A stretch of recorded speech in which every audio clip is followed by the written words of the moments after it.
This is Manuelita Lopez, born, but I haven't finished all the dates and everything. Mm-hmm. So you carved that? Yeah, this is my own marker.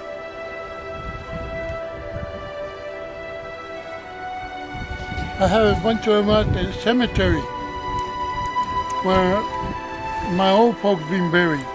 They bury them and never mark them, you know. But I happen to know where all of them are. My mother, my grandmother is over here. I haven't finished it.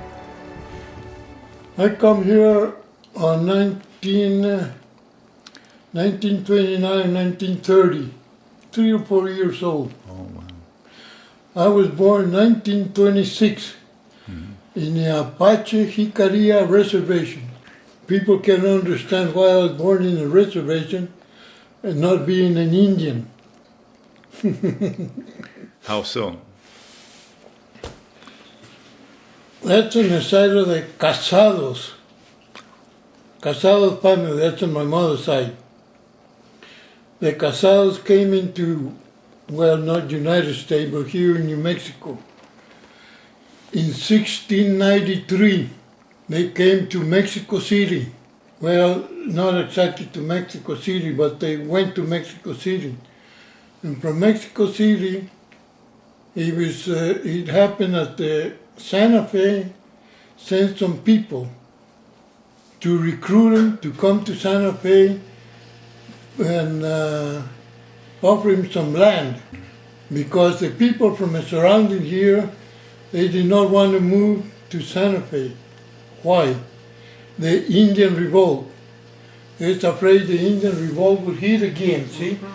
So they wanted to populate Santa Fe, but nobody from the vicinity would go over there. So they brought people from far away that they could find, that they didn't know nothing about the revolt. Once they were already settled and they found about the revolt, it was too late. They had no place to move or anywhere. They tricked them. So that's how the Casados came to Santa Fe in 1693. Okay, so in order to keep Santa Fe populated, they kept the Casados there in Santa Fe about 30 years. After 30 years, when they let him go, all the good land was taken. So they wind up in the Badlands. The Badlands over there is hard winters. In 1931 I was over there, and there was 10 foot of snow in the flat. So when they let the Casados go out of Santa Fe, they went to patent lands, land was free. But all the good lands were taken, so they had to go to the Badlands. What made them Badlands was the snow, big snow, cold, tough winters. See? So they put him over there. So he went out there and patented land grant. 1870.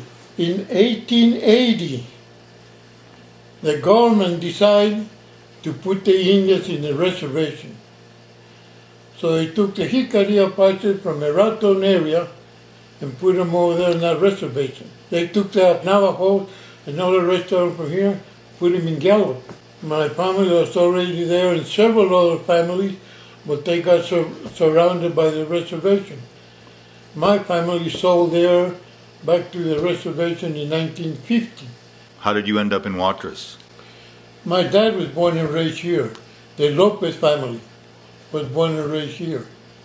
So he decided to move over here. Up from Tiptonville, another half a mile up the canyon there, there's where the river comes down.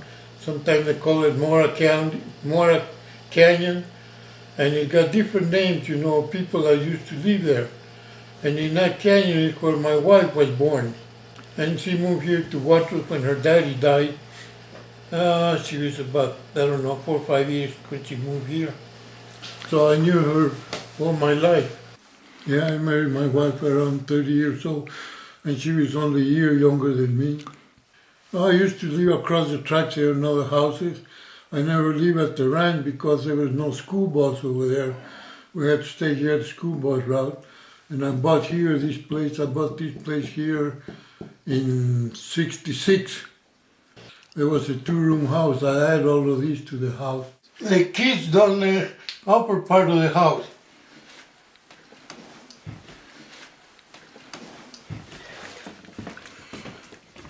There's two more bedrooms over there, but that's where my daughter keeps the dogs. You cannot see across, but the heat can go across. Well, I had three step boys from her. And then we had 4 boys and 3 girls after that. 7 plus 3, 10. Well, by the time I got married, I had already bought the old ranch, the old farm that people had here. People picked it up here in the early 1840s. And I had a few head of cows, and my daddy would take care of them, and also the oldest kid would go out there and take care of them. That helped me survive. Then I went to work for road construction, and worked for road construction for 40 years, all year round. I was one of them lucky guys that I could work all year round, plus getting all the overtime.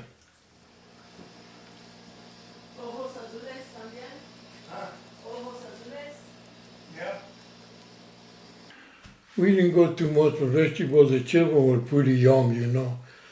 And we're living here in town because of the school. You don't have enough water here for a garden. Just a plant here or there with city water thing. And towards the last 20 years, I had a heart attack 10 years ago, and I sold 100 head of sheep that I had then. Well, we went through about half a dozen sheep a year, something like that. It's a big family, you know. Plus, we butcher 1 big beef every year. We butcher maybe a 1,200-pound bull, butcher him on Saturday, hang him out there at night during the winter time when it's cold, bring it here right on top of this table. Sunday morning, some of them cutting pieces, some of them running a grind machine. I got an electric grinder pretty big, see? And we made the whole bull into hamburger meat. And we made 5 parts out of that bull. The house here, and three of the kids that were already married, and my uncle and aunt. A great big freezer back there. We put the fresh meat on the freezers, and sometimes we dehydrate it like jerky, but not real thin like jerky. Make them thick, where you can boil them and cook them and use them. Not jerky, you know. We done a lot of that. We never hunt. My whole kids, after they grow up, they're hunters now. 1 or 2 of them, the rest of them don't hunt. And I never cared to hunt, you know. Never had the time to hunt. Working. I never cared about it. No chickens, no pigs.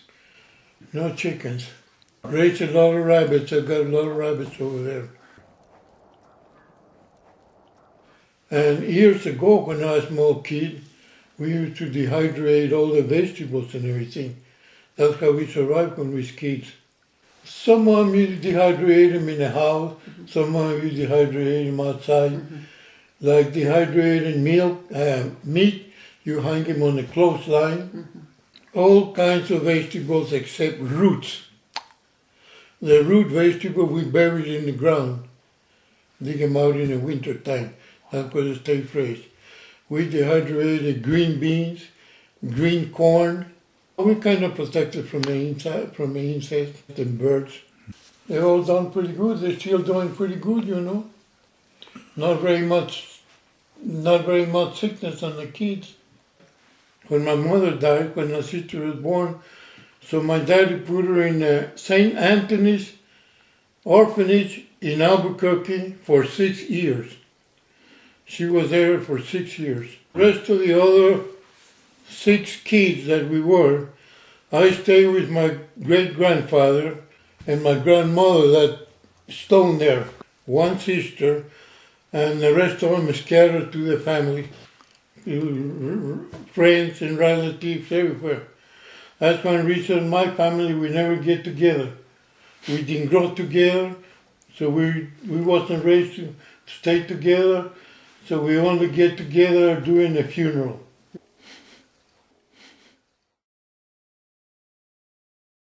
But the surviving during the Great Depression, there was no rain, no water. There was no vegetables to dehydrate it or nothing. It was a tough deal. I was 9 years old when that happened. I was 10 years old when it came out of the Depression.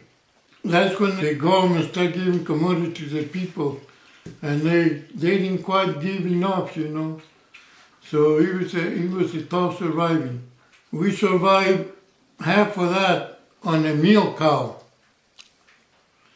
And then we run out of water. There's no water for the cow. The cow died. All the cows here on the ranchers, the government bought them because there's no water. That's in 33, 32, 34. They ship the cows out here in these stock pans in Las Vegas. In every stock pan, they just took the cows out of the whole country.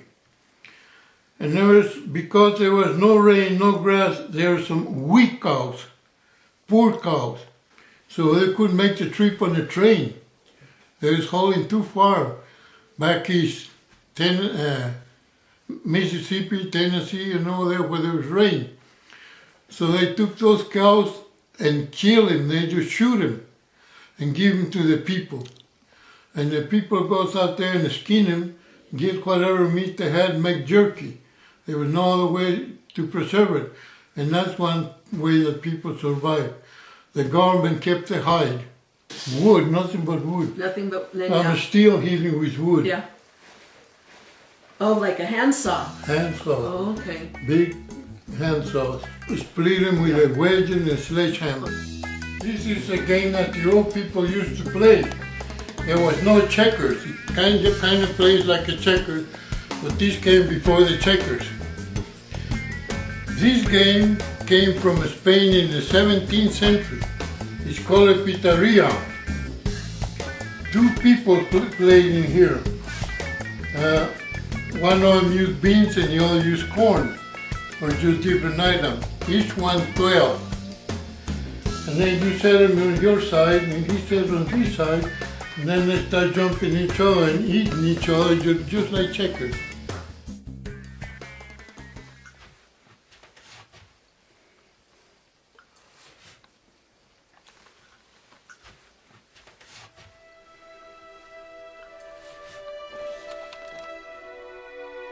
For the last dozen years, I've been a close friend of Joe Lopez, and over that time we've talked many times about the history of the people in the Las Vegas and the Mora Valley area.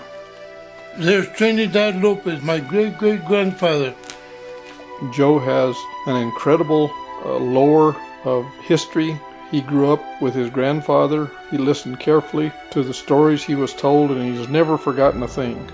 Those are senses way back. I never stump him. It doesn't matter what family I mention or what incident, he always has personal family background to tell me. That's Billy the kid's mother, Catherine Bonnie. I'm constantly amazed at how much this man knows and how much he cares about the history of all the people who ever lived in the Watrous and surrounding areas.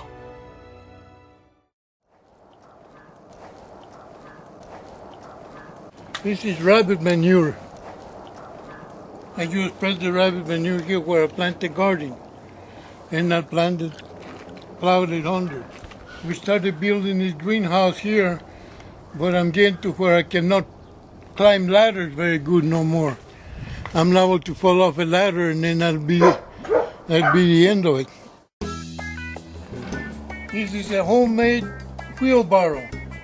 I made it myself. Only the wheel is factory. I made the can and everything. This is my cooking barrel, see? When those 2 rooms were already built, I needed more house, so I had to dig down on the hill. See, the house is 4 feet under the ground on this side. And back rooms, see the bedroom windows? The house is 4 feet under the ground. Here we have a wash. It brings about 3 feet of water here when it rains heavy. So I built this wall to keep the water from coming in the house. And I couldn't dig a very good foundation because it's nothing but rocks. So I put these sheets to support the wall. Here's the upstairs, see? And then rooms where we was out there, they're 4 feet on the ground. The kids took all of this dirt here with wheelbarrows and put it over there in the front yard. They used to hook 4 mules on it. And one guy take one handle, and the other guy take the other handle. And one guy drive the team to the mules. Took 3 guys to operate that. And they didn't plow the ground to farm. They plowed the ground through rocks and everything to get it loose, so the scraper could get it. I built this tank to hold asphalt for my hot plant, to make hot mix for the road. Because I could not afford a 5,000 gallon tank.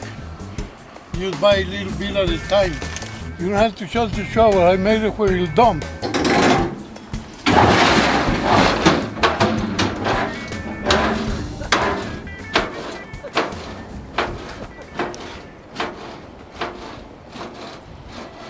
Kids built this screen house for the mother, but she didn't enjoy it very long, maybe a year and a half or 2 years at the most.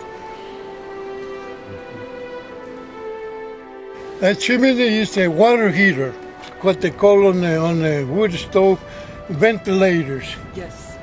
You buy ventilators and they charge you $400 for them. In 10 years they're rusted. They're made out of the same material as a chimney. That's a water heater, it'll never roast. And in the inside is glass lining, like the water heater. And then it's got 3 pipes. It's a triple wall.